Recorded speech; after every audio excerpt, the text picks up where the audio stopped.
Good day, and thank you for watching.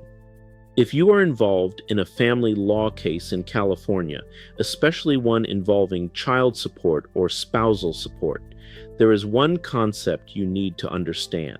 That concept is imputing income, and it can significantly affect how much support is ordered.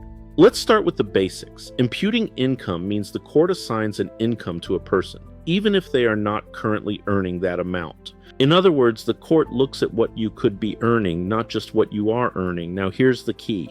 This does not happen automatically. The court must have a reason to believe that a person has the ability and opportunity to earn more than they currently do. Let's break that down. There are generally three factors the court looks at: ability to work, opportunity to work, and willingness to work. First, ability. This includes education, job skills, work history, and physical or mental capacity. If someone has the qualifications and experience to earn a certain income, that may be considered. Second, opportunity. This looks at whether jobs are available. Is there a market for the person's skills? Are there positions they could realistically obtain? Third, willingness. This is where intent comes into play. Is the person choosing not to work or choosing to earn less? If the court believes someone is intentionally underemployed or unemployed, that can lead to income being imputed. Now, here's where many people make a mistake. They assume that if they reduce their income, their support obligation will automatically decrease. That is not always true. If the court finds that the reduction was voluntary and not reasonable, it may still calculate support based on a higher imputed income. Let's look at an example. A person leaves a higher paying job and takes a lower paying position without a clear reason. The court may look at that decision and ask, was this reasonable, or was it done to reduce support obligations? If the court determines that the change was not justified, it may impute income based on the previous earning level. Now let's talk about evidence. Imputing income is not based on assumptions alone. It requires evidence. That may include employment records, job listings, expert testimony, or vocational evaluations. A vocational expert may be brought in to assess a person's earning capacity. They may evaluate skills, experience, and job availability to provide an opinion on what that person could earn. Now let's talk about how this affects support. Child support in California is based on a formula. Income is a key part of that formula. If income is imputed, it changes the numbers, and that can increase or decrease the amount of support ordered.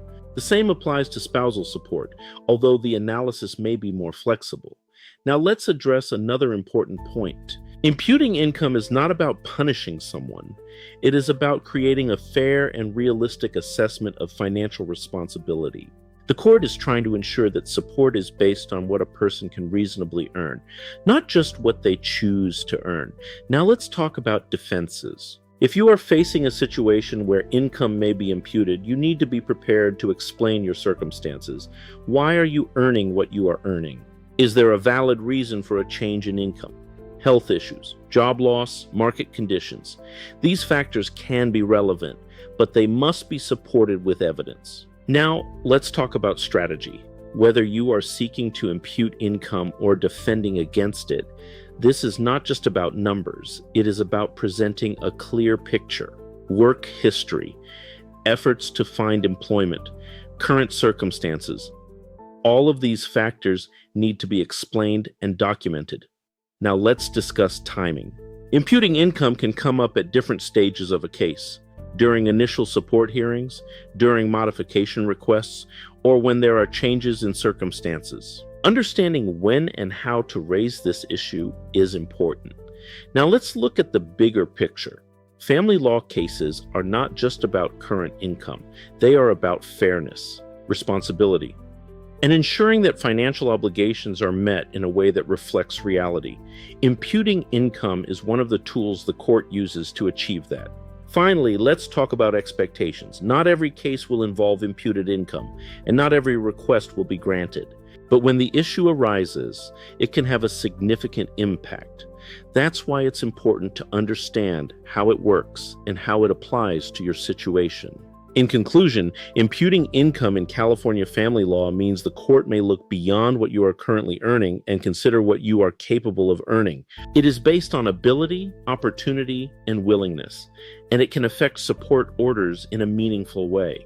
If you are dealing with a support issue and questions about income are involved, you need to understand how this concept applies to you. Call us at 888-888-6582. I'm Vince Davis, and we are all in this together.